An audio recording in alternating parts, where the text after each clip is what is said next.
Echoes on the tape. The attic had always felt like a place where time went to rest, not to disappear, but to settle quietly, layer upon layer, in the slow accumulation of dust that softened edges and blurred memories. And as Henry Pendleton pushed open the narrow door at the top of the stairs, the hinges gave a tired groan that seemed almost offended by the disturbance, as if the house itself had grown accustomed to forgetting. A beam of late afternoon sunlight slipped through the small triangular window at the far end, cutting through the dimness and illuminating the air, where countless dust particles drifted in slow, weightless spirals. And for a moment, Henry simply stood there, one hand resting against the doorframe, breathing in that unmistakable scent of old wood, dry cardboard, and something faintly metallic, like time oxidizing in silence. "Whoa," Leo said from behind him, his voice bright with excitement, already squeezing past his grandfather and stepping into the attic with the careless confidence of someone who had never learned to associate silence with memory. "This is like a treasure room." Henry let out a quiet breath that almost turned into a laugh, though it never quite reached that point, because there was something about the word treasure that felt both right and painfully wrong at the same time. "Depends what you're looking for," he said, stepping forward, the old wooden boards creaking under his weight with a slow, familiar complaint that echoed faintly in the low rafters. Leo was already kneeling beside the first box he found, peeling back the flaps with impatient curiosity, pulling out objects one by one. A rusted wrench, a stack of yellowed envelopes tied with a fading piece of string, a cracked plastic toy that must have belonged to Sarah decades ago. And each item seemed to carry its own quiet gravity, even if Leo handled them as if they were pieces of a game. Henry moved more slowly, his eyes adjusting to the dimness as he walked deeper into the attic, his hand trailing absently along the rough wooden beam beside him, fingertips gathering a thin line of dust that he instinctively rubbed between his fingers as though testing its reality. He hadn't been up here in years. Not since, well, not since before everything changed. "Grandpa, what's this?" Leo's voice cut through the stillness again, sharper now, edged with genuine excitement. Henry turned. At the far side of the attic, half hidden beneath an old plaid blanket and a collapsed cardboard box, sat something unmistakable even through the years of neglect. A rectangular shape, heavy, solid, its once silver surface dulled to a muted gray beneath a thick coat of dust. Leo tugged the blanket away with a dramatic flourish, sending a small cloud of dust swirling into the air, and there it was. A boombox. Big, solid, real, the kind they didn't make anymore. Henry felt something shift inside him, not sharply, not painfully, but deeply, like a door opening in a part of his mind he hadn't visited in decades. And without quite realizing why, he stepped closer, lowering himself carefully onto one knee beside it. "Is that like a radio?" Leo asked, leaning in, his eyes wide as he traced the outline of the buttons with cautious fascination. "More than that," Henry murmured, reaching out. His fingers brushed across the surface, leaving clean streaks through the dust, revealing the faint gleam of metal beneath. And the moment his skin made contact, something in him tightened. Not fear, not exactly, but recognition, layered with something softer and far more complicated. He wrapped his hand around the side and lifted it slightly, testing its weight. And even that small motion brought back a flood of muscle memory, the way you never quite forget how something feels once it has been part of your life long enough. Leo leaned closer, peering at the cassette deck. There's something inside, he said. Henry paused. He hadn't noticed that. Slowly, with a care that felt strangely deliberate, he pressed the small rectangular button marked eject. It stuck for a second, resisting, as if reluctant to move after so many years, and then, click, the compartment opened with a dry, mechanical sound. Inside, nestled in place, was a cassette. The plastic was slightly cloudy with age, the label worn but still legible, the handwriting uneven, familiar in a way that made Henry's chest tighten before his mind could catch up. He leaned closer, squinting slightly. The words were written in faded ink. Summer 78, T. The attic seemed to grow quieter, as though even the faint creaking of the house had paused to listen. Henry didn't move.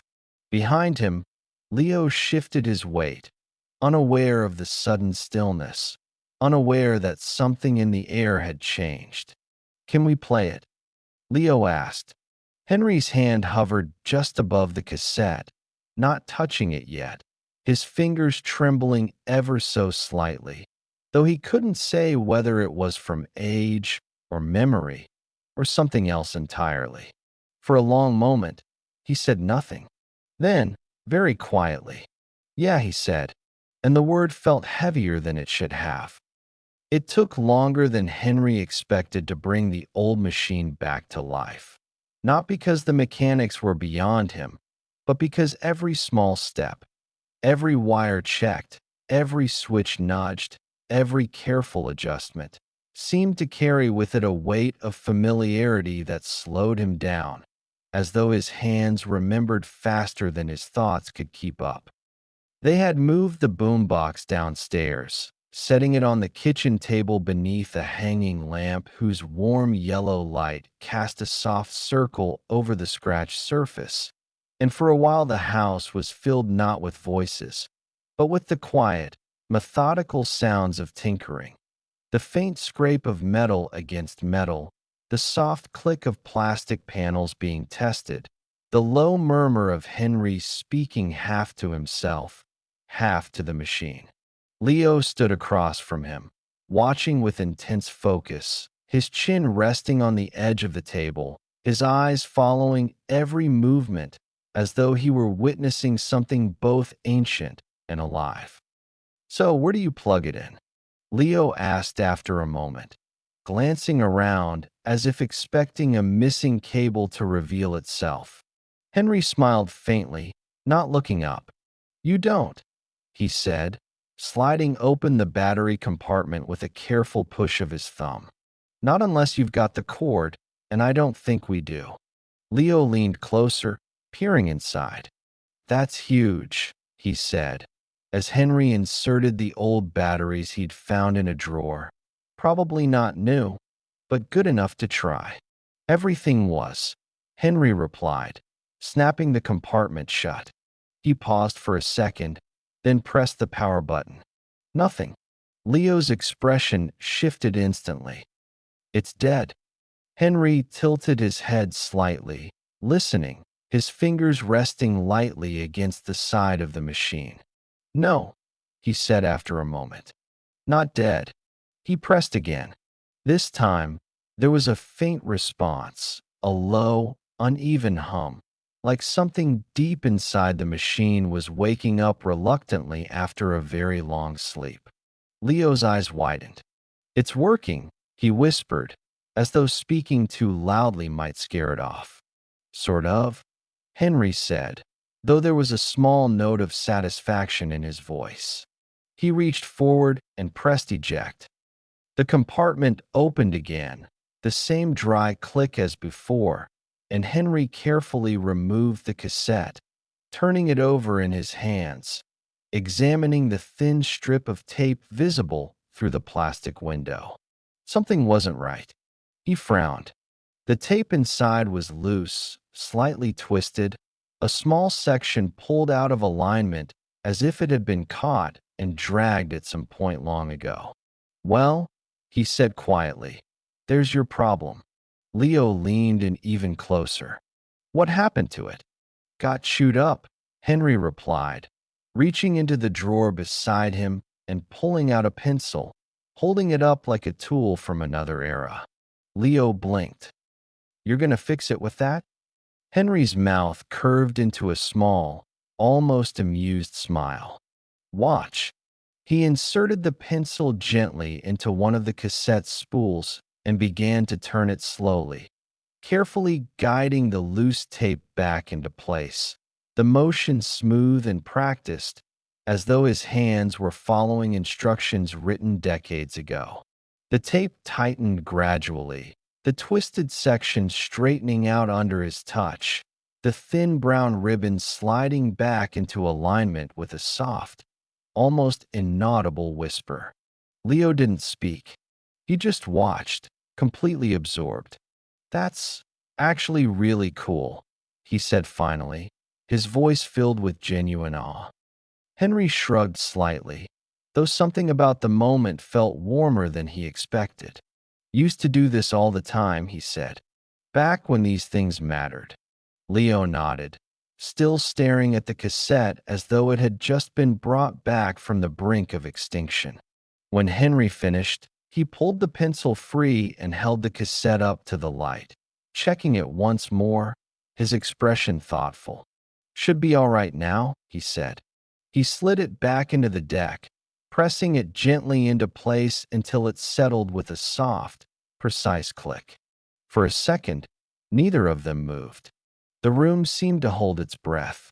Henry rested his finger on the play button. You ready? He asked.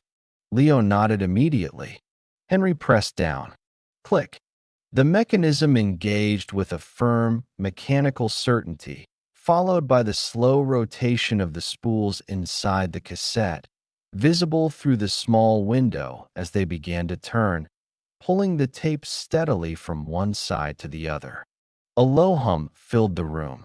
Then, static, soft at first, then louder, a dry, uneven hiss that seemed to carry more weight than simple noise, as though something was trying to form within it but hadn't yet found its shape.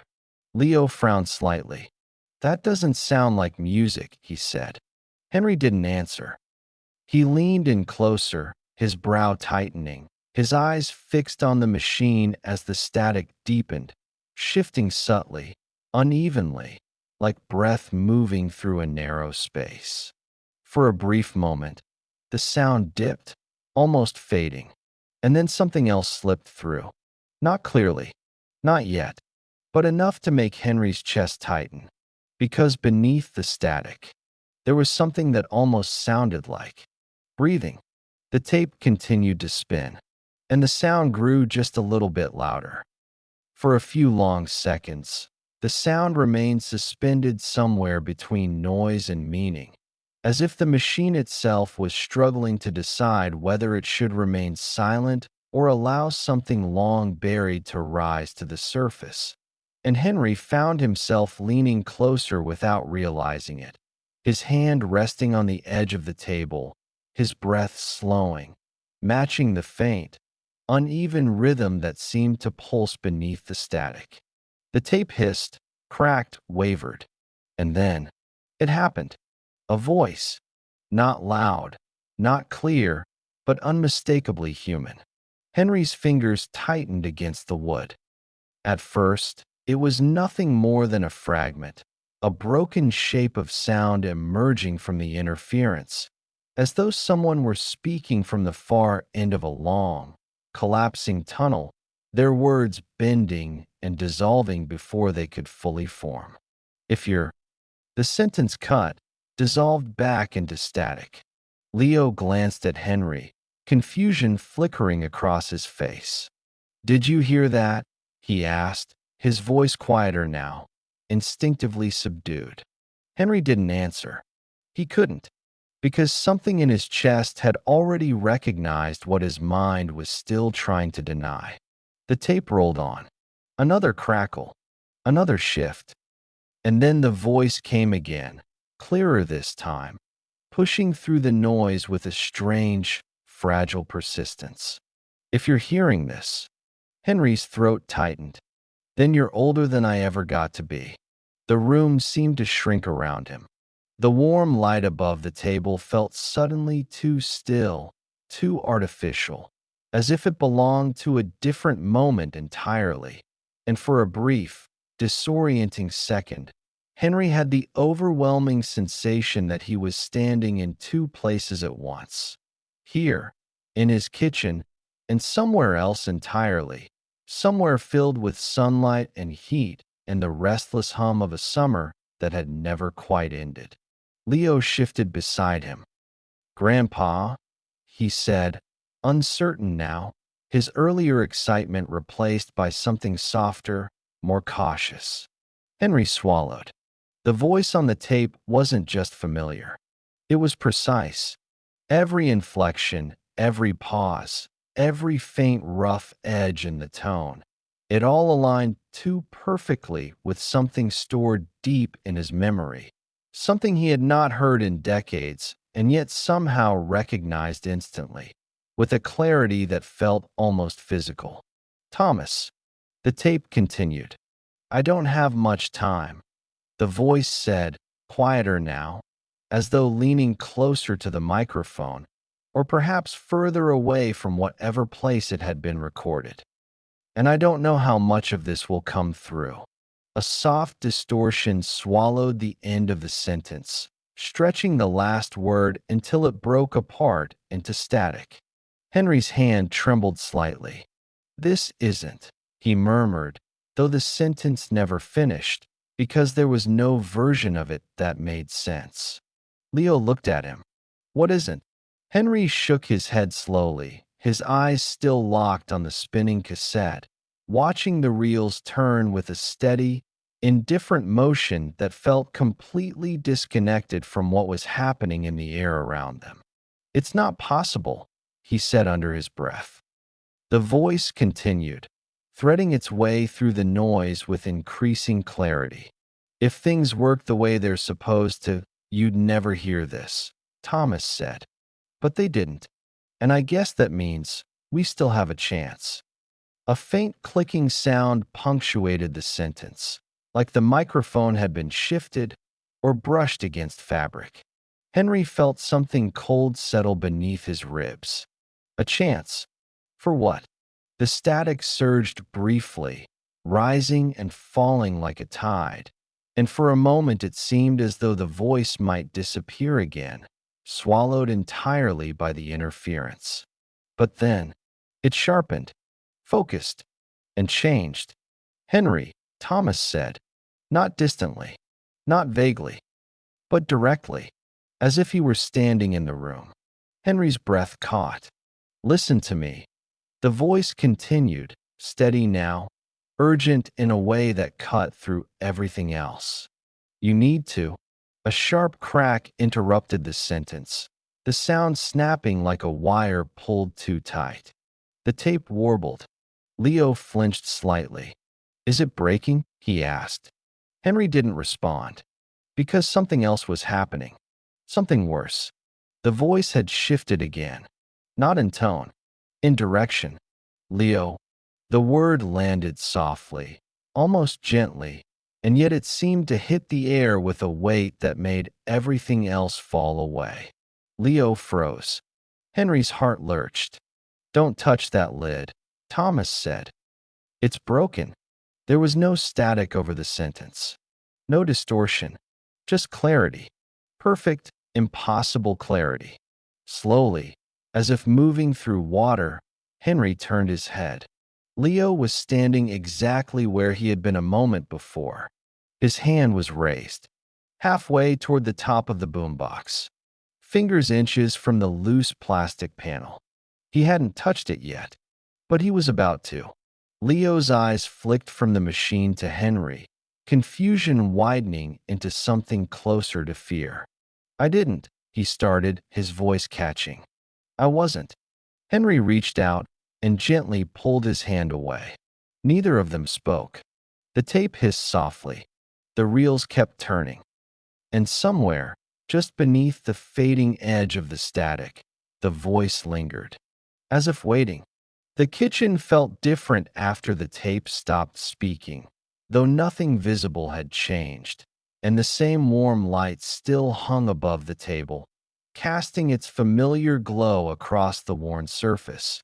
Yet something in the air had shifted so subtly and so completely that Henry found himself standing very still, as if any sudden movement might break whatever fragile boundary had just been crossed. Leo had retreated to the far side of the room, not out of fear exactly, but out of a quiet uncertainty he didn't yet know how to name, his earlier excitement replaced by a watchful silence as he glanced repeatedly between the boombox and his grandfather, waiting, perhaps, for an explanation that did not seem to be coming.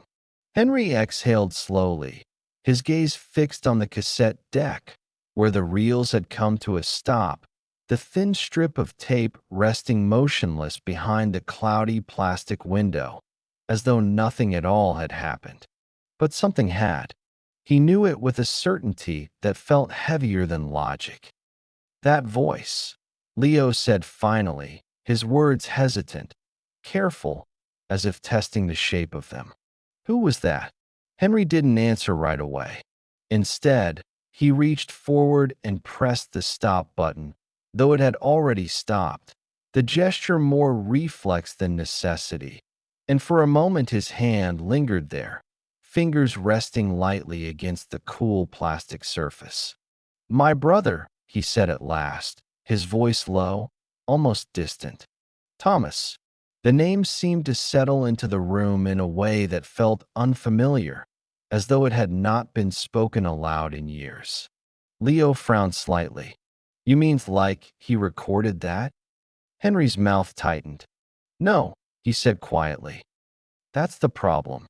He leaned back, drawing a slow breath, and for a moment his eyes drifted away from the present, pulled backward by something he had spent a lifetime trying not to revisit, something that returned now not as a clear memory, but as a series of impressions: heat, sunlight, the smell of gasoline and cut grass, the distant sound of laughter that had once felt permanent.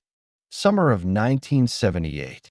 Thomas standing in the driveway, leaning against the hood of an old pickup, his hair longer than their father ever approved of, his smile easy, unbothered, as if the world had not yet decided to take anything from him.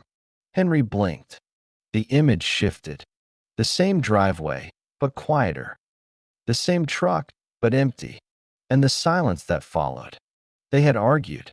He remembered that part clearly now, not the details. Those had blurred over time. But the feeling, sharp and immediate, the kind that leaves behind a mark even after the words themselves are gone. Something about leaving. Something about responsibility. Something Henry had said that he had never quite forgiven himself for. He just left, Henry said, more to himself than to Leo, his voice carrying a weight that had been buried for decades.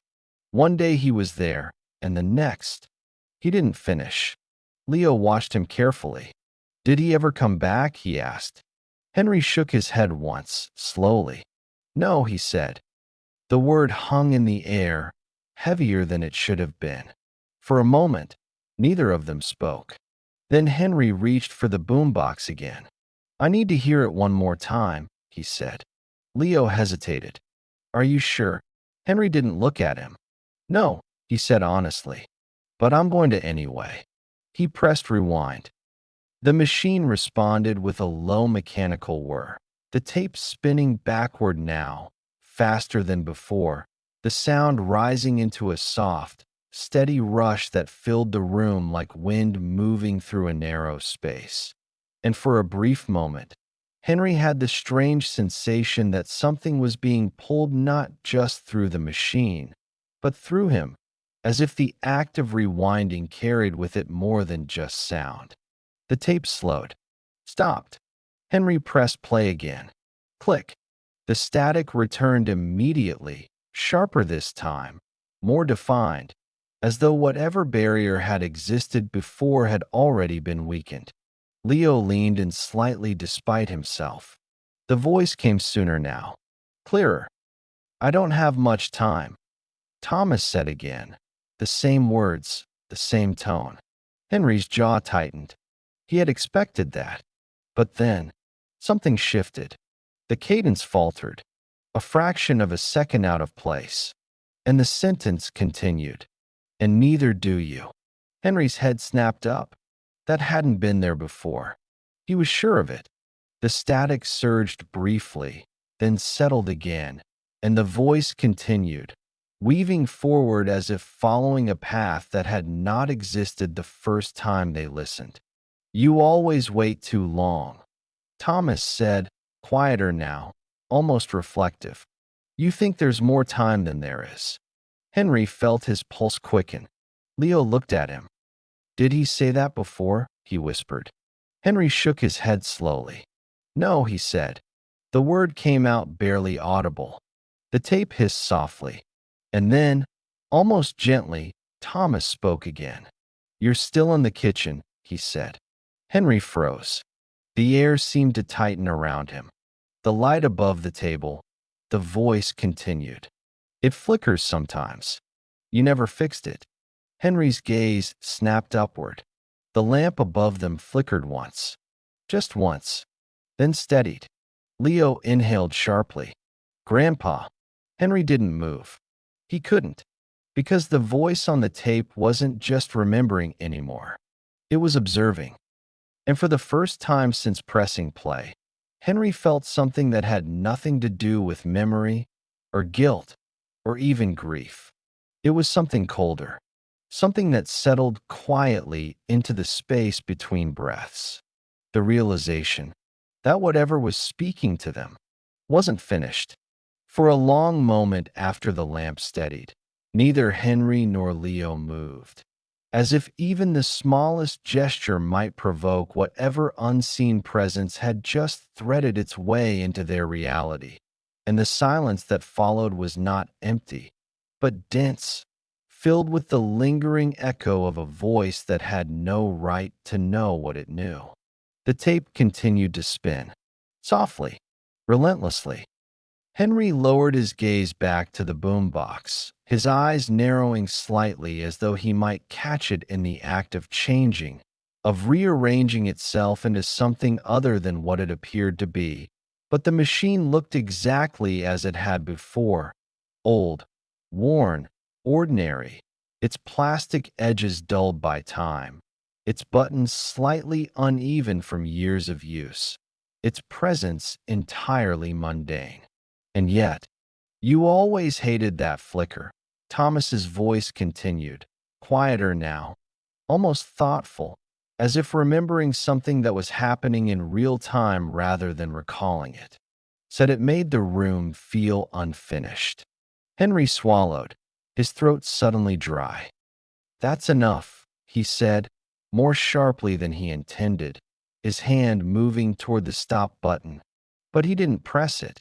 He couldn't, because the voice changed again. Not in tone, in urgency. Don't turn it off.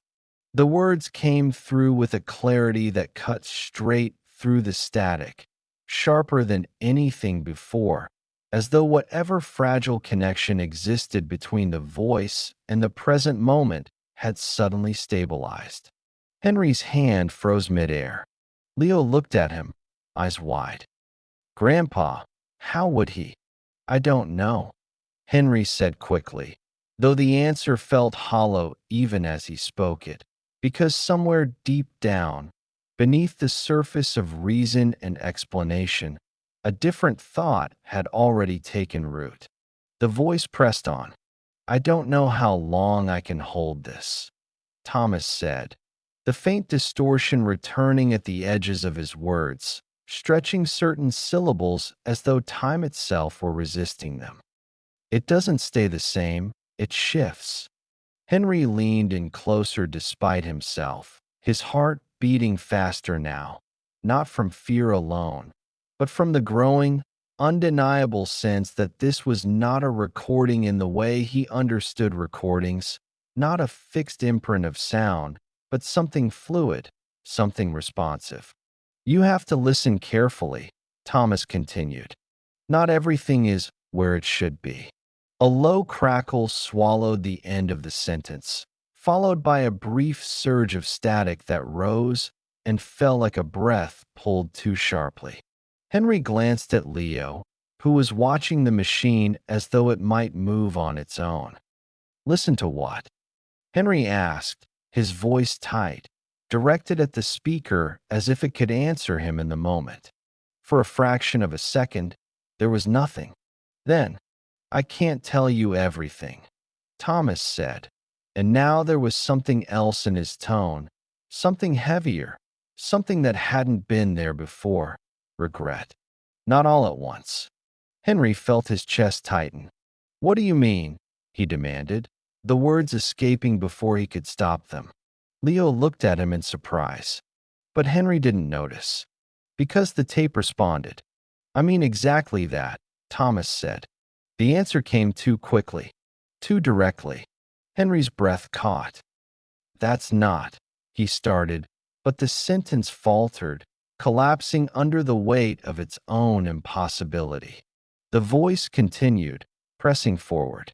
There's a place, Thomas said. You remember it. You just haven't let yourself think about it in a long time. Henry's mind flickered. A shape, a memory, half-formed.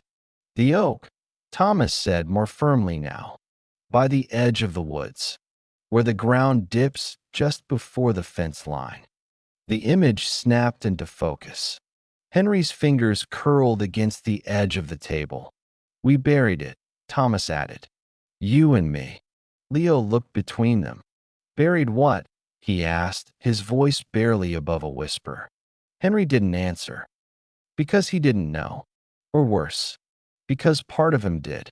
The static surged again, louder now, more unstable, as if whatever channel had opened between then and now was beginning to fracture under its own strain. I don't have much time, Thomas said, his words breaking slightly at the edges. You need to go there. You need to see it before. The sentence cut off abruptly. The tape stuttered. The reels jerked once, twice, and then everything stopped. The hum died instantly, leaving behind a silence so complete it seemed to press in from all sides. Leo blinked. Did it break? He asked. Henry didn't respond. Because something was wrong. The boombox was off. Completely. No hum. No movement. No light. And yet, Henry, the voice was still there. Soft. Close. But no longer coming from the machine. Henry's head turned slowly, his pulse hammering in his ears as he tried to locate the source, his gaze sweeping across the kitchen, past the sink, the cabinets, the window, and then stopping on the old radio sitting on the counter. It hadn't been on. He was certain of that. But now, a faint static hiss leaked from its speaker. Don't wait this time, Thomas's voice said, quieter now, fading at the edges like something being pulled away. You always wait too long. The sound flickered, wavered, and then it was gone. The radio fell silent. The kitchen returned, but nothing in it felt the same. By the time Sarah arrived, the house had settled back into something resembling normality, though the kind of normal that lingered after something had already happened and could not be undone, a thin, fragile version of reality that held together just well enough to pass for ordinary if no one looked too closely. The sound of her car pulling into the driveway came as a sharp interruption to the quiet, gravel crunching beneath the tires in a way that felt almost too loud after the unnatural stillness that had filled the kitchen moments before, and Henry found himself standing near the table, one hand resting lightly against the edge, as if grounding himself in something solid. The front door opened with a familiar rhythm. "Dad," Sarah's voice called out, brisk, efficient, already carrying the faint edge of impatience that came from a life lived on schedules and responsibilities that rarely allowed for interruption. Leo said you needed help with something? She stepped into the kitchen a moment later, keys still in her hand, her eyes scanning the room quickly, taking in the scene. The old boombox on the table, the cassette still inside, Leo hovering nearby with an expression she couldn't quite read. "What's all this?" she asked, setting her bag down with a soft thud. Henry hesitated. He had tried, in the brief time before she arrived, to arrange his thoughts into something coherent, something that would sound reasonable when spoken aloud. But now that she was standing in front of him, solid and grounded and entirely rooted in the present, every version of the explanation seemed to fall apart before it could begin. "It's something we found upstairs," he said finally, his voice slower than usual.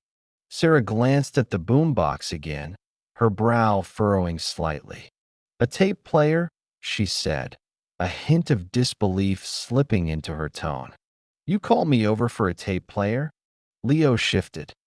"It's not just that," he said quickly, looking at her with a mixture of excitement and uncertainty. "It was talking." Sarah blinked. "What?" Henry closed his eyes briefly, as if bracing himself. "Just listen," he said, reaching for the machine. Sarah folded her arms, leaning back slightly against the counter, her posture already signaling skepticism, but she didn't stop him. Henry pressed rewind. The familiar mechanical whir filled the room, though now it sounded different to him. Less like a simple function and more like a movement through something unseen, something layered. The tape stopped. He pressed play. Click. Static returned. Soft. Uneven. Sarah's expression didn't change. "It's just noise," she said after a second, her voice flat. Henry said nothing. He waited. The static deepened, shifted, and then the voice came through. Faint at first, then clearer.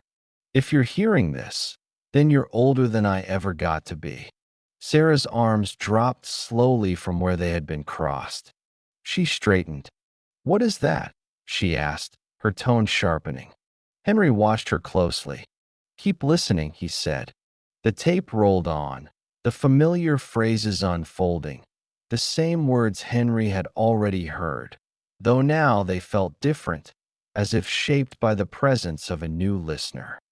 Sarah stepped closer to the table, her eyes narrowing slightly, her attention sharpening into something more focused, more analytical. "This is edited," she said quickly. "It has to be. You can do this now, voice reconstruction, AI. Just listen," Henry repeated, more firmly this time. The static shifted again. The voice paused, and then it changed. Not dramatically, not loudly, but enough. "You always did that," Thomas said, his tone softer now, almost amused. "Jump to the explanation before you let yourself hear it." Sarah froze. The words seemed to hang in the air longer than they should have. Her expression tightened. "What did he just say?" she asked, her voice lower now. Henry didn't answer, because he was watching her, waiting. The tape continued. "Still standing by the counter?" Thomas added, as if noting something in passing. "Arms crossed. You used to do that when you were little, too." Sarah's breath caught. Her arms, which had unconsciously begun to fold again, stopped halfway. She looked down at herself, then back at the machine. "That's not," she started, but the sentence faltered. The voice went on. "Pumpkin," Thomas said gently. The word landed with quiet precision. Sarah's face drained of color. She hadn't been called that in decades. Not since she was a child. Not since. "Uncle Tom used to call me that," she said, her voice barely above a whisper, as though saying it too loudly might confirm something she wasn't ready to accept. Henry nodded slowly. I know. The tape hissed softly.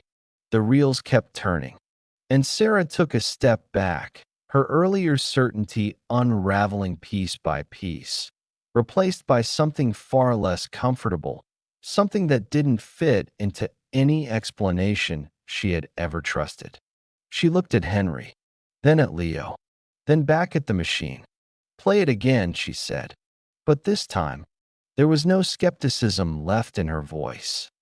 Sarah did not move immediately after speaking, as though even the simple act of stepping closer to the table required her to cross an invisible boundary she had spent her entire adult life carefully maintaining. A boundary built on logic, evidence, and the quiet certainty that the world behaved according to rules that did not bend simply because someone wanted them to. Play it again, she repeated, this time more quietly, but with a steadiness that suggested she was no longer asking. Henry studied her for a brief moment, searching her face for any trace of the skepticism that had defined her only minutes earlier. But what he saw instead was something far more complicated, a tension between disbelief and recognition, between the instinct to explain and the growing awareness that explanation might not be enough. Without a word, he reached forward and pressed rewind.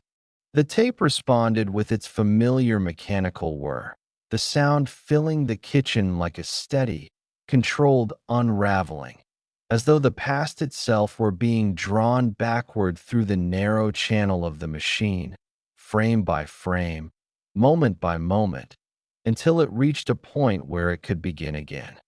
Leo leaned against the table, his eyes fixed on the cassette, his earlier excitement replaced by a quiet, almost reverent attention, as if he understood, in a way he could not yet articulate, that whatever happened next would not simply be a repetition of what they had already heard. The tape slowed, stopped. Henry pressed play. Click. Static bloomed instantly, thicker this time, denser, as though the space between moments had narrowed, allowing less distance between one sound and the next. Sarah did not speak. She stepped closer, resting her hands lightly on the table, her gaze locked on the machine with a focus so intense it seemed to pull the rest of the room into the background. The voice emerged sooner, clearer. If you're hearing this, then you're older than I ever got to be. Sarah flinched almost imperceptibly, though she did not look away. Henry watched her carefully, noting the slight tightening of her jaw, the way her fingers pressed more firmly against the wood. The tape continued, the familiar phrases unfolding once more, each word carrying the same weight, the same impossible precision. And for a moment it seemed as though nothing would change, as though this time the recording would remain fixed, repeating itself exactly as before. Sarah exhaled slowly. It's a loop, she said, her voice controlled, deliberate, as if she were rebuilding her certainty piece by piece. Someone edited it to respond to basic cues, sound triggers, maybe. Just listen, Henry said softly. The static shifted. A brief pause stretched longer than it had before. And then, you're doing it again. The sentence slipped into the space between breaths, so naturally, so seamlessly, that it took Sarah a fraction of a second to realize it had not been part of the previous playback. Her head snapped slightly toward the speaker. What? She said. The voice continued, gentle, almost patient. Trying to solve it before you feel it, Thomas said. You always did that. Sarah's fingers curled slightly against the table. That line wasn't there, she said, more to herself than to anyone else, her tone sharpening as if she were trying to anchor herself to something concrete. Henry shook his head slowly. No, he said. It wasn't. The tape rolled forward, the static thinning just enough to let the voice come through with unsettling clarity. "You're closer now," Thomas added, and there was something new in his voice. Not urgency, not exactly, but awareness, as though he were tracking something that was unfolding in real time. "That's good." Sarah leaned in, her eyes narrowing. "This is impossible," she murmured. The voice did not pause. Still by the table, Thomas said, "Hands flat this time. You used to do that when you were trying to prove something." Sarah jerked her hands back instinctively, as if the machine itself had reached out to touch them. A faint sound escaped her throat, half breath, half disbelief. Henry felt his pulse quicken. This was different, not just reactive, observant. "And you're thinking about the old nickname," Thomas continued, softer now, almost fond. "You always hated it." Sarah's lips parted slightly. She hadn't spoken. Not about that. Not this time. "Stop," she said suddenly, her voice sharper now, edged with something that was no longer skepticism, but something closer to fear. "Stop the tape." Henry didn't move, because something in him needed to hear what came next. The static surged briefly, then settled. "Pumpkin," Thomas said again, the word quieter this time, almost a memory rather than a statement. Sarah's eyes filled instantly, though she blinked quickly, as if unwilling to let anything spill over. "That's not," she started, but her voice broke before she could finish. The tape hissed softly, and then, after a pause that stretched just long enough to feel deliberate, Thomas spoke again. "You're going to go with him," he said. Sarah froze. Henry's breath caught. "You don't believe it yet," Thomas continued, "but you will." A faint distortion crept into the edges of the words, as though whatever connection sustained them was beginning to strain. "You don't have much time," he added. "Neither of you do." The tape crackled sharply. The sound dipped. And then, silence. The reel stopped. The hum faded. Sarah stood perfectly still for a long moment, her eyes fixed on the machine, her breathing uneven in a way she could not seem to control. Finally, she turned to Henry. "What did he mean by that?" she asked. Henry met her gaze, and for the first time since all of this had begun, there was no attempt to soften the truth, no effort to make it sound reasonable or safe. "I think," he said slowly, "he meant exactly what he said." Sarah looked at the boombox again, then at Leo, then back at Henry. And when she spoke next, her voice was quieter, but no less certain. "Where is this oak tree?" she asked.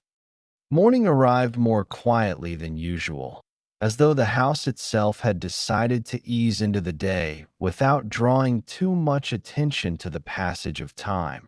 And when Henry stepped outside into the cool, early autumn air, the first thing he noticed was the stillness, the kind that settles over a neighborhood just before it fully wakes, when the world feels suspended between what it was and what it is about to become. The driveway stretched out in front of him, lined with fallen leaves that had gathered overnight in soft, uneven clusters, their dry edges shifting faintly in the light breeze, and beyond them sat the truck. His truck. It hadn't moved in months, maybe longer. The paint was faded in places, the surface marked by years of use and weather, but it was still there, solid and familiar, carrying with it the quiet weight of everything it had once been part of. Long drives, late nights, conversations that had seemed endless at the time and impossibly distant now. Behind him, the screen door creaked open. "You're really going to do this," Sarah said, stepping out onto the porch, her arms folded tightly across her chest, though this time the gesture carried less defiance and more tension, as if she were holding something in place rather than pushing it away. Henry didn't turn immediately. He kept his eyes on the truck. I think we already started, he said. Sarah exhaled slowly. That's not what I meant. Henry nodded slightly, though she couldn't see it from where she stood. I know, he said. A pause stretched between them, filled with the faint rustle of leaves and the distant hum of a car passing somewhere beyond the street. And Leo? She asked after a moment, her voice softer now, edged with concern that had nothing to do with skepticism anymore. Henry turned then, meeting her gaze. He stays with us, he said. We don't leave him out of this. Sarah hesitated, her eyes flicking briefly toward the house, where Leo was likely still inside, probably watching from the window, absorbing everything without fully understanding it. He's 10, she said. And he heard it, Henry replied. That was enough. Sarah looked away, her jaw tightening slightly as she processed the answer, and when she finally nodded, it was small, reluctant, but real. All right, she said quietly.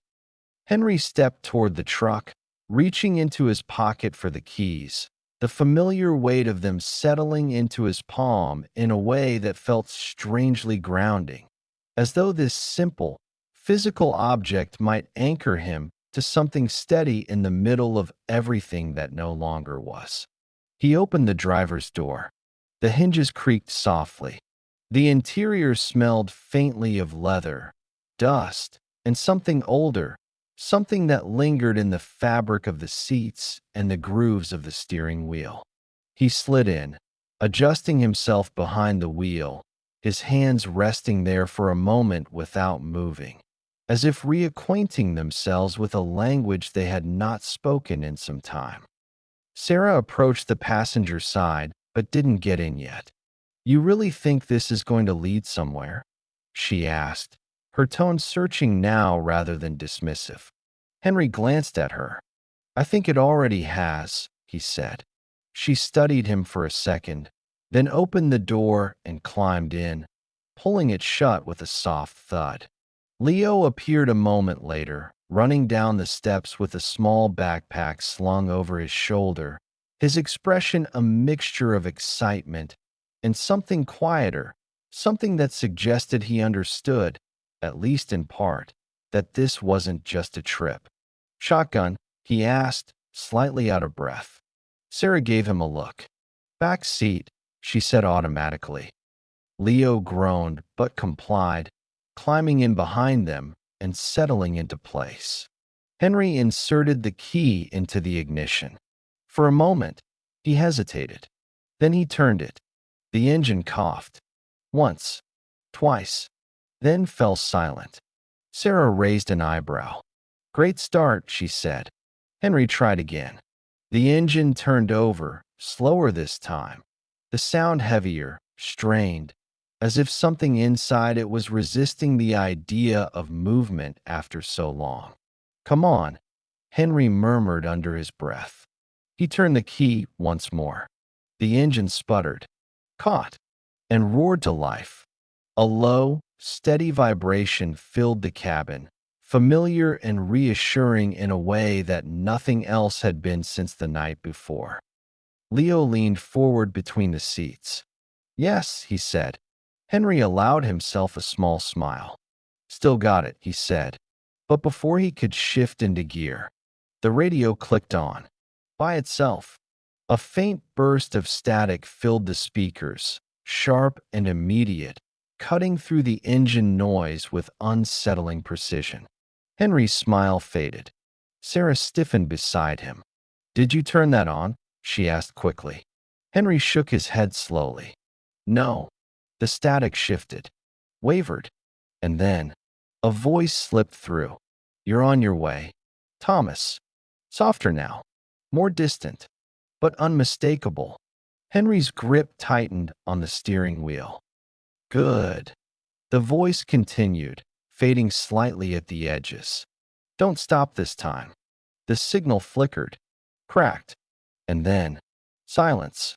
The radio went dead. The engine continued to hum, and for a long moment, none of them spoke. Finally, Leo broke the silence. So, he said quietly, we're really doing this? Henry stared straight ahead, his hands steady now, his decision no longer something forming, but something already made. Yeah, he said, and this time, there was no hesitation.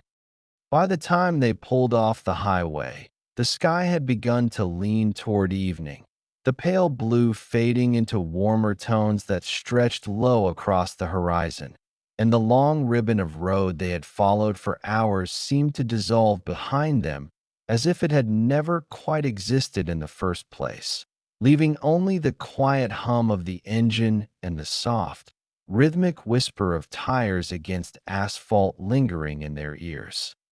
The diner appeared almost suddenly, rising out of the roadside like something preserved from another decade, its neon sign flickering faintly in the growing dusk, casting a soft red glow across the gravel lot, while the windows reflected the last light of day in a way that made the interior seem warmer than it probably was.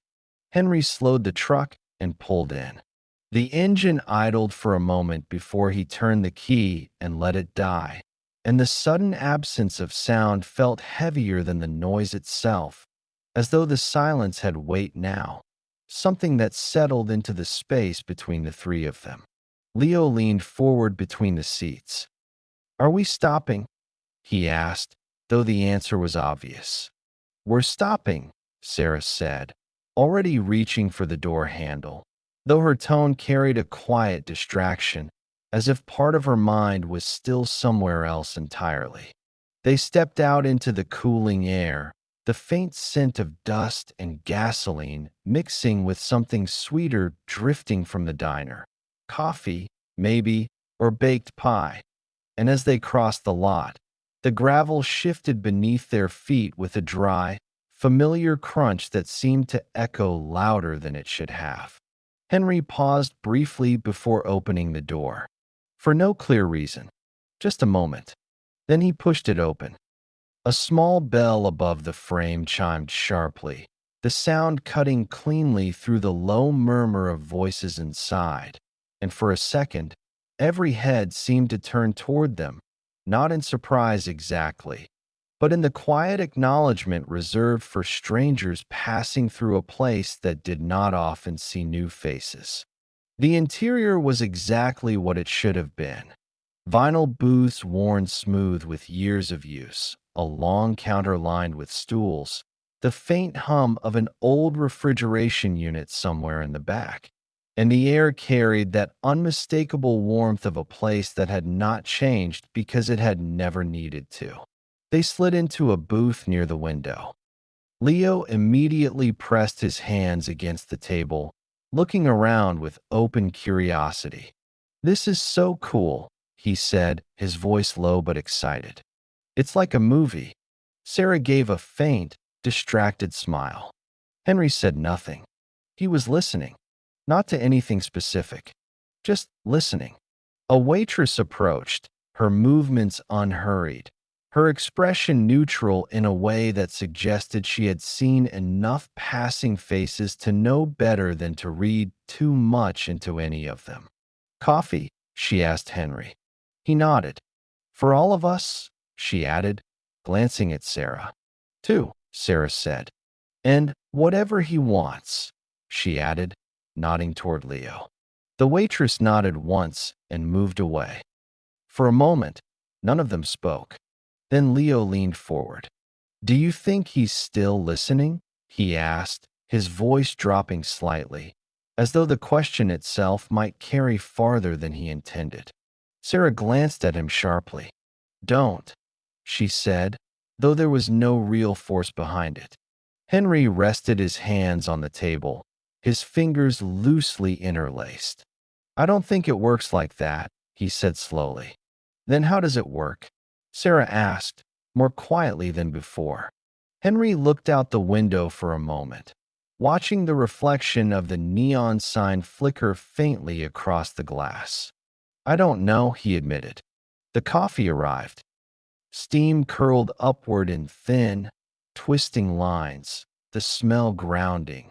Familiar, something solid in a situation that had become anything but.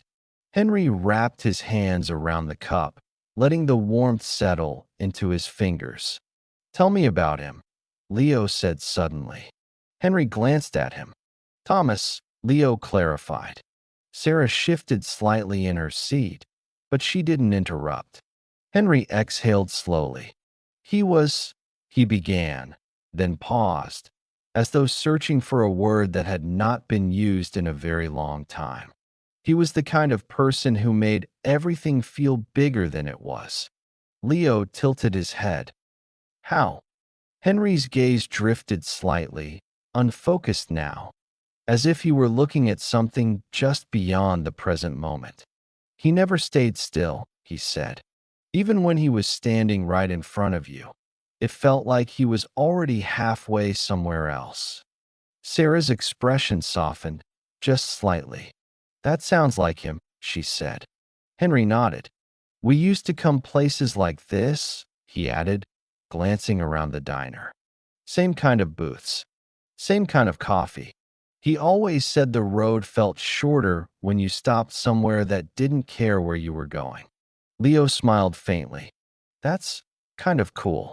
A voice from behind the counter broke the moment. You said Pendleton? Henry turned.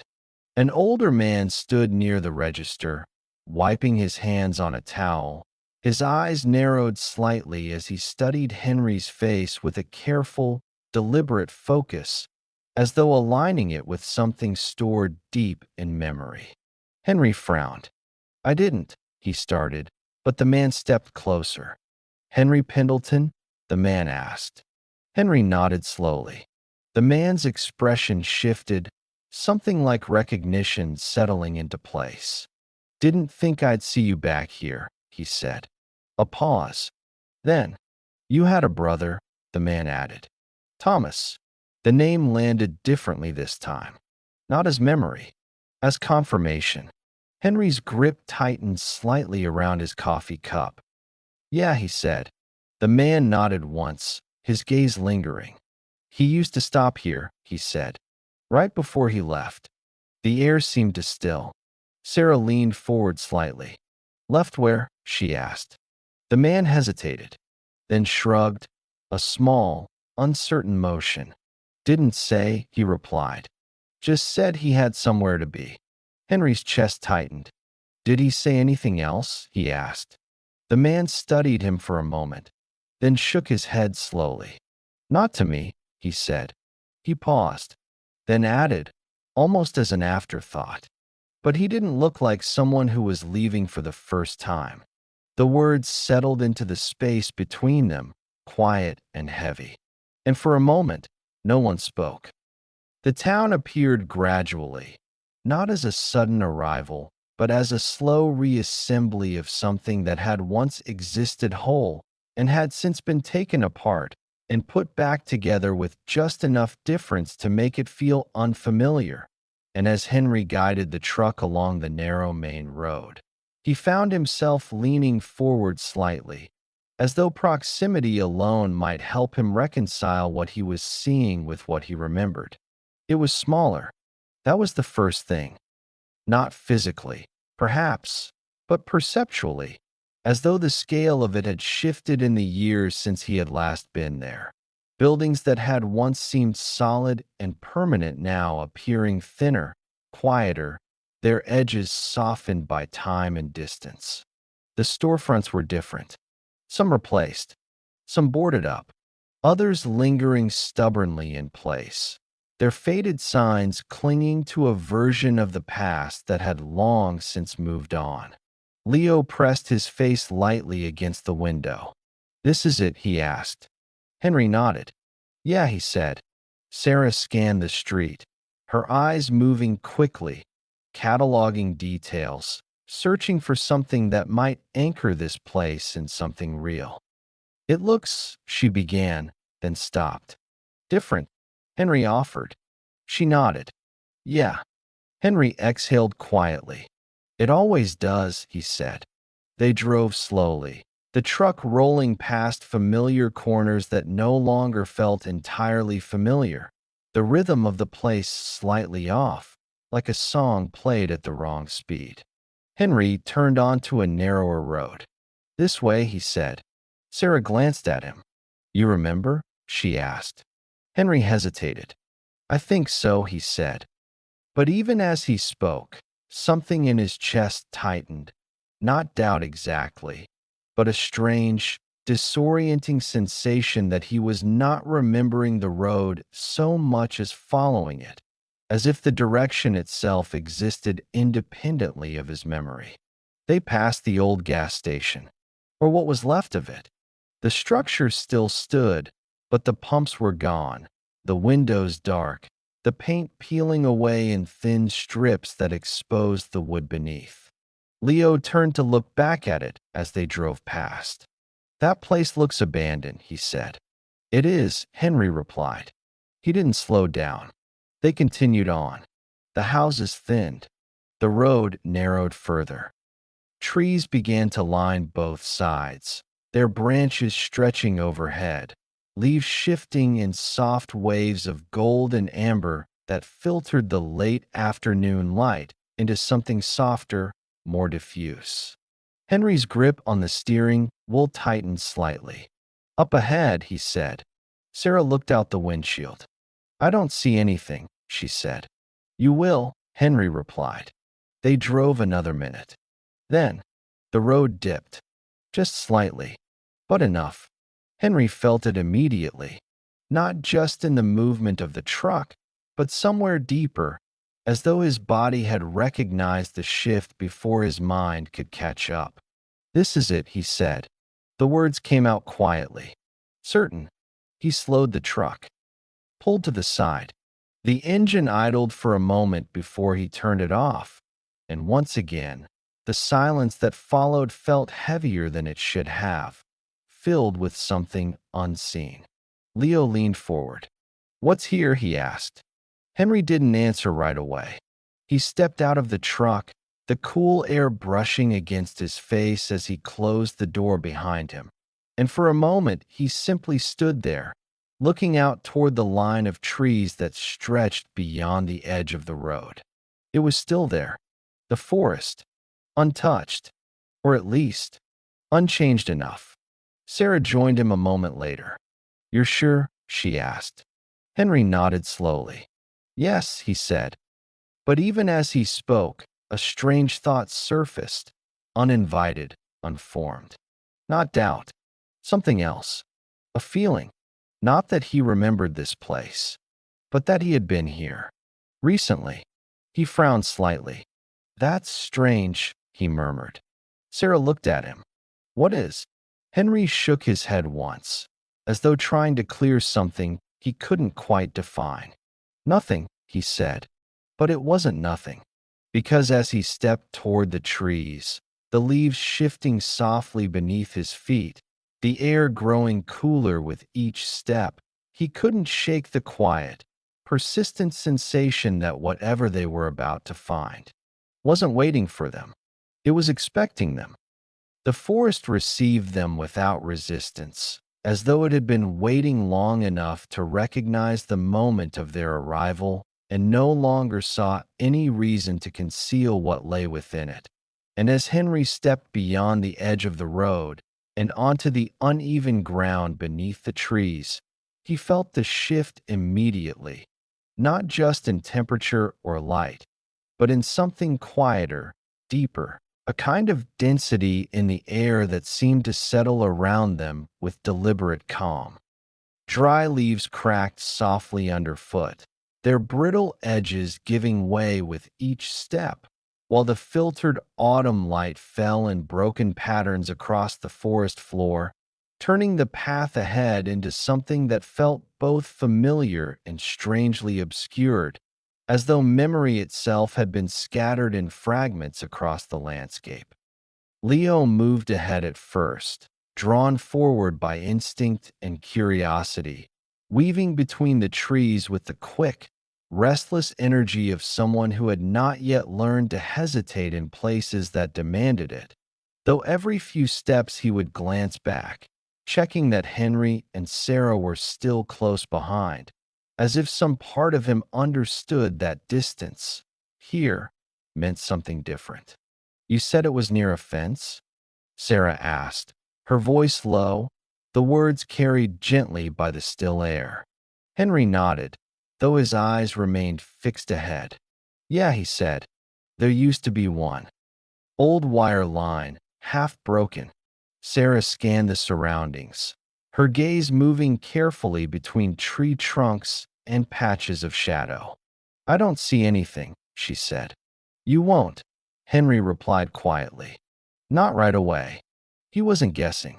That was the part that unsettled him the most. He was remembering, or something close enough to it that the difference no longer mattered. They moved deeper. The forest grew quieter with each step, the distant sounds of the road fading until there was nothing left but the faint rustle of leaves overhead and the soft, irregular rhythm of their own movement.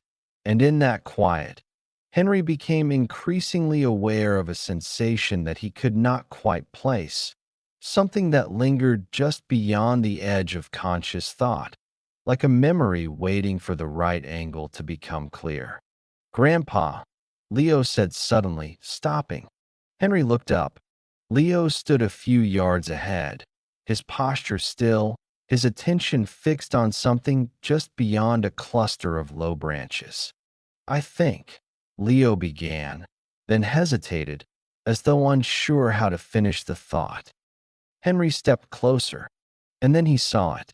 The tree. It stood slightly apart from the others, its trunk thicker, older, the bark deeply ridged and worn by time. And even from a distance, there was something about its presence that felt different, not dramatic, not overtly marked, but distinct in a way that made recognition immediate. The oak. Henry exhaled slowly. That's it, he said. The words came without effort, without doubt.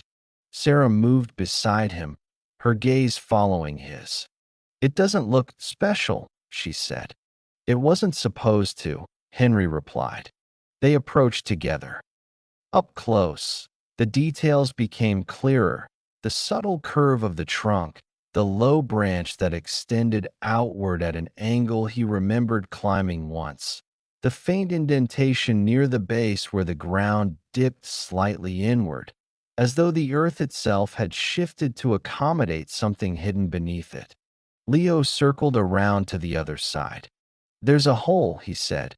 Henry moved toward him. The hollow was there, just as it had always been, though smaller than Henry remembered, or perhaps he was simply seeing it now through the altered scale of years, and as he crouched down, brushing aside a thin layer of leaves and loose dirt, he felt his pulse quicken in a way that had nothing to do with exertion. This is it, he murmured. His fingers pressed gently against the edge of the hollow, tracing its shape, the rough texture of the bark grounding him in something real, something tangible. Buried it, he said under his breath. Leo knelt beside him. Buried what? He asked. Henry didn't answer, because he didn't know. Not fully. Not yet. He reached inside. The space was deeper than it appeared, extending inward at a slight angle, and for a moment his hand met nothing but cool air and the faint, damp texture of packed earth. And then, contact. Solid. Metal. Henry's breath caught. He shifted his grip, fingers closing around the object, and slowly, carefully, he began to pull it free. It emerged with a soft resistance, displacing a small cascade of dirt and leaves that fell away in quiet, uneven motions. And when he finally brought it into the light, all three of them leaned in at once. A box. Rectangular. Tin. Old. And yet, not as old as it should have been. Henry frowned. The surface was worn, yes, scratched and marked in places, but not corroded, not rusted in the way something buried for decades should have been. and as he turned it slightly in his hands, catching the light along its edges, a subtle unease settled into his chest. That doesn't make sense, Sarah said quietly, voicing the thought before Henry could. Leo looked between them. What? Henry didn't answer immediately. Instead, he ran his thumb along the lid, feeling the faint resistance of the seal, the slight give of something that had not fully settled into age. It should be worse than this, he said finally. He glanced at Sarah. She nodded. Way worse. Henry looked back at the box. For a moment, he hesitated. Then, he lifted the lid. The hinge gave with a soft, almost reluctant sound, a thin metallic creak that seemed far too clean for something that had supposedly rested beneath the earth for decades. And as the lid rose slowly, the interior revealed itself not all at once, but in layers, each detail emerging into the light with a clarity that felt both precise and deeply unsettling. At first, it looked exactly as it should have. Old photographs, stacked loosely, their edges slightly curled. A few folded sheets of paper, yellowed but intact. A small cloth bundle tied with a piece of faded string. The familiar shape of things preserved, forgotten, then found again. Leo leaned closer, his curiosity overriding any hesitation. What is it? He asked. Henry didn't respond right away. He reached in carefully, lifting the top photograph between his fingers, holding it up so that the filtered light from above could catch it at the right angle, revealing an image that struck him with immediate, quiet force. Two boys, standing beside this very tree. Younger, unfinished. Thomas on the left, smiling in that easy, unguarded way that seemed impossible now. One arm slung casually over Henry's shoulder, who stood slightly stiff beside him, as if already aware of something that had not yet happened. Henry exhaled slowly. That's us, he said. Leo leaned closer. You look different, he said. Henry almost smiled. Yeah, he said. I was. He set the photograph aside, revealing another beneath it, then another, each one capturing a fragment of something that had once been ordinary and now felt impossibly distant. Summer afternoons, roadside stops, the truck, the two of them caught mid-motion in moments that had not seemed important at the time. Sarah reached in and picked up one of the folded papers, unfolding it carefully, her eyes scanning the lines quickly. They're letters, she said. Henry looked up. To who? Leo asked. Sarah hesitated. No one, she said. They were never sent. Henry felt a quiet shift inside him. He took one of the pages from her, holding it carefully, the paper softer than it should have been, as though time had touched it differently than expected. The handwriting was unmistakable. Thomas's, uneven, slightly slanted, familiar in a way that tightened something deep in Henry's chest. He read a line, then another. The words were simple, direct, filled with things that had never been said out loud. Regret, explanation, something like apology, but there was also something else woven between them, something harder to define, something that felt less like a message to someone else and more like a record of something unfolding. Henry turned the page. Stopped. At the bottom. The date. His brow furrowed. That's not right, he said quietly. Sarah looked over his shoulder. What? He pointed. The ink was clear, undisturbed. The date read, October 12th. No year. But the format. The handwriting. It wasn't from 1978. Sarah's expression tightened. That's recent, she said. Henry nodded slowly. Leo shifted closer. What does that mean? He asked. Henry didn't answer. Because he didn't know. Or perhaps, because he was beginning to understand. He reached back into the box. His fingers brushed against something smaller this time, something smooth, compact, and when he lifted it into the light, the shape resolved into something unmistakable. A microcassette, much smaller than the one in the boombox, more precise, more deliberate. Sarah stared at it. "Of course there's another tape," she said quietly. Leo leaned in. "Can we play it?" Henry turned the cassette over in his hand, examining it carefully, his eyes tracing the edges, the surface, the small handwritten label on its side. There were only a few words, written in the same familiar hand. He read them once, then again, slowly, as if the meaning might change. But it didn't. The label said, "Do not listen to the end." A faint breeze moved through the trees, stirring the leaves above them in a soft, restless whisper. Henry felt the weight of the cassette settle into his palm. And for the first time since this had begun, he hesitated. They did not leave the forest. Not immediately. Because the moment Henry closed his fingers around the microcassette, feeling its small, precise weight settle into his palm with a finality that seemed out of proportion to its size, something in all three of them understood, without needing to say it, that whatever this was, it did not belong to later or somewhere else, or a safer place with walls and light and distance. It belonged here, at the tree, at the point where everything had already begun to fold in on itself. "There's no way to play that out here," Sarah said, though her voice carried less conviction than the words themselves, as if she were offering the statement not as a decision, but as a test. Henry glanced at her.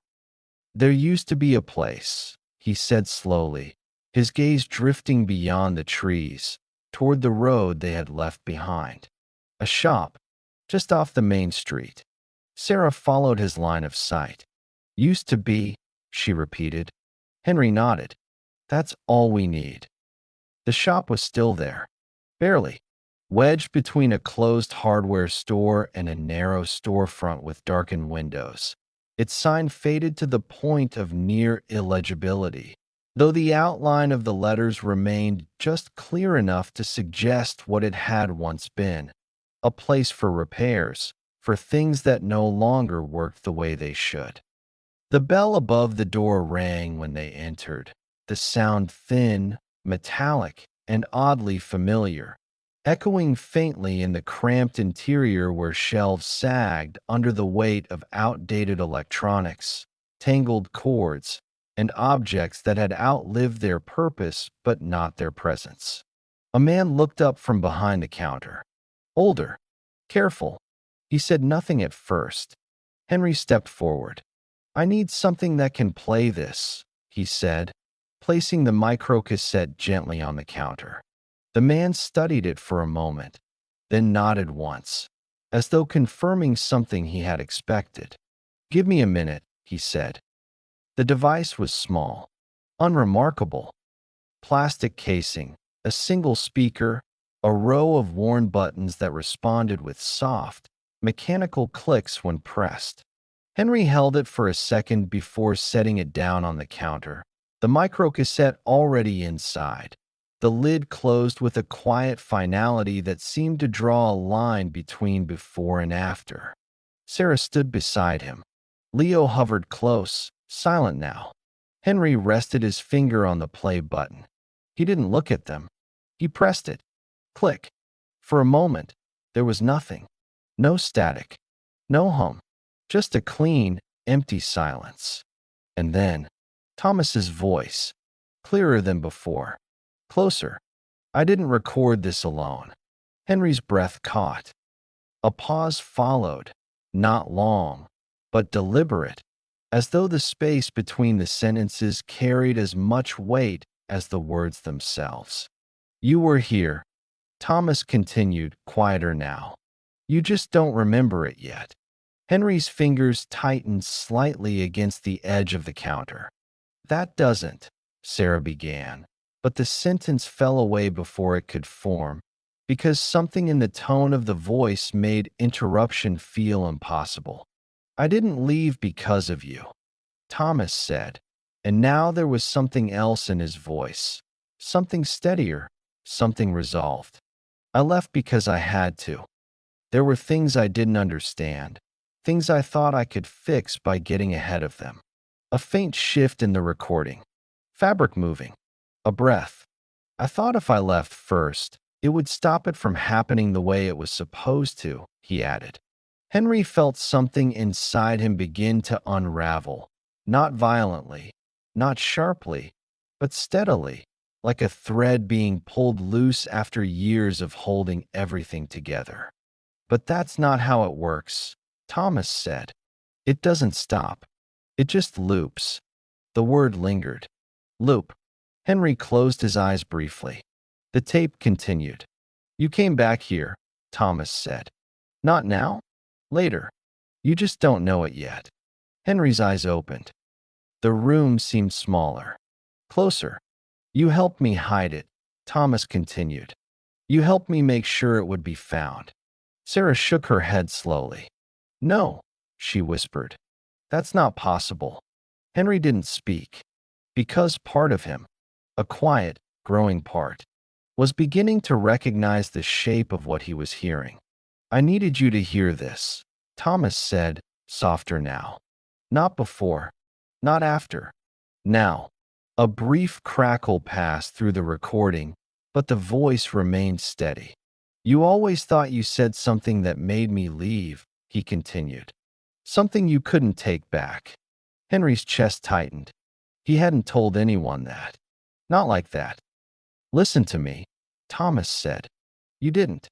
The words landed cleanly, without distortion, without doubt. I would have gone anyway, he added. But I needed you to believe it was your fault. Otherwise, you wouldn't have come back. Henry inhaled sharply. What does that mean? Sarah asked, her voice trembling now. The tape answered. It means you're part of this, Thomas said. A pause. And then, another voice. Faint, layered beneath the first. Different, younger, but unmistakable. Henry's own. If you're hearing this, it means we did it right. Henry's hand slipped slightly against the counter. Leo looked up at him, eyes wide. Grandpa, that's you, he said. Henry didn't answer, because he knew. He could hear it. Not just the sound, the intention, the certainty. And for a brief, disorienting moment, something shifted in his mind. Not a memory exactly, but the beginning of one. Something forming where nothing had existed before. The tape continued. You're going to remember, Thomas said. Not all at once, but enough. A breath, a soft, almost imperceptible exhale. And when you do, you'll understand why you had to be here. The recording clicked softly, stopped, and the silence that followed was not empty. It was full. They returned to the tree before sunset, though none of them suggested it out loud, as if the decision had already been made somewhere beneath the surface of thought, carried forward not by logic, but by the quiet, undeniable pull of something that had been set in motion long before they understood it. The forest felt different now, not unfamiliar, not threatening, but aware. The same filtered light fell through the branches, the same leaves shifted underfoot, yet there was a subtle change in the way the space held them, as though it had moved from observation to recognition. Henry walked ahead this time, not quickly, not hesitantly, but with a steadiness that had not been there before, each step carrying a quiet certainty that felt less like decision and more like alignment, as if he were moving along a path that had already been traced. The oak stood where they had left it, unchanged, waiting. Henry stopped in front of it, his gaze resting on the hollow where the box had been, the empty space now holding a different kind of presence, something less physical but no less real. Sarah remained a few steps behind, Leo beside her. Neither of them spoke. Henry reached out, placing his hand against the rough bark, his fingers pressing into the deep grooves as if trying to anchor himself to something solid, something that would not shift or change no matter what he understood. "I thought it was my fault," he said quietly. The words came without strain, without hesitation.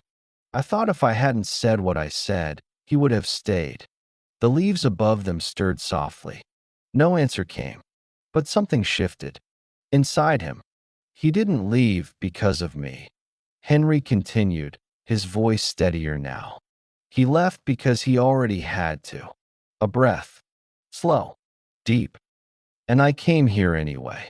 The realization settled fully now, no longer abstract, no longer forming. Complete. "I came back," he said. "I helped him." Sarah stepped forward slightly. "Dad," she began. But the word carried no interruption, no attempt to stop him, only presence. Henry turned his head slightly, just enough to acknowledge her, then looked back at the tree. "I don't remember it yet," he said, "but I will." A faint sound moved through the forest. Not wind, not quite.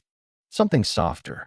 A low, distant whisper that seemed to rise from the ground itself. Leo shifted closer. "Do you hear that?" he asked. Henry didn't answer. Because he did. The sound was familiar. Subtle. Mechanical. A faint, rhythmic motion. Like tape moving through a machine. Rewinding. He closed his eyes. And for a brief moment, it was there. A fragment. A glimpse. Standing here. Different light. Different time. Thomas beside him. The box in his hands. Burying it. Not hiding it. Placing it. The image slipped away as quickly as it came. But it was enough. Henry exhaled slowly. "I'm not carrying it anymore," he said. The words felt lighter than anything he had spoken in years. "I don't have to." The sound faded. The forest stilled. And in that stillness, something quiet and unspoken settled into place. Not an answer, not a conclusion, but a release. Henry lowered his hand from the tree, and for the first time in decades, the weight was gone. The house felt different when they returned, though nothing visible had changed. The same furniture resting where it always had, the same light filtering through the windows, the same quiet settling into the walls. And yet the space seemed to hold them differently now, as though something that had once been unresolved had finally been given shape, and, in doing so, had allowed everything else to return to its place. The boombox sat on the kitchen table where they had left it, unmoved, silent. Henry approached it slowly, not out of hesitation, but with a kind of deliberate awareness, as though he understood now that what it had been was no longer what it needed to be.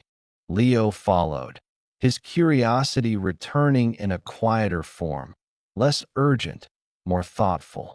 "Are you going to play it again?" he asked. Henry nodded. "Yeah," he said. He reached forward and pressed play. Click. The tape began to move. The familiar hum returned. And then, music. Soft. Warm. Unremarkable in the best possible way. No voice. No distortion. Just the gentle flow of sound, steady and complete. Leo smiled slightly. "That's normal," he said. Henry nodded. "That's the point."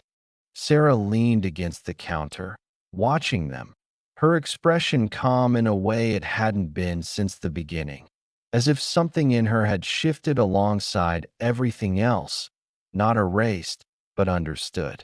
Henry sat down at the table, the music filling the space between them without demanding anything from it. And for a while, they simply listened, the quiet presence of each other enough to hold the moment in place. Leo tilted his head slightly. "Grandpa," he said. Henry glanced at him. "Yeah." Leo hesitated. "Did you just say something?" Henry frowned. "No," he said. Leo looked back at the boombox.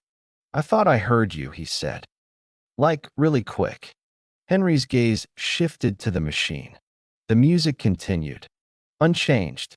He reached forward, pressed rewind.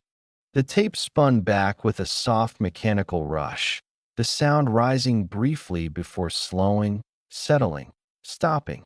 Henry pressed play again. Click. Static. Just for a moment. And then, a voice. Soft. Familiar.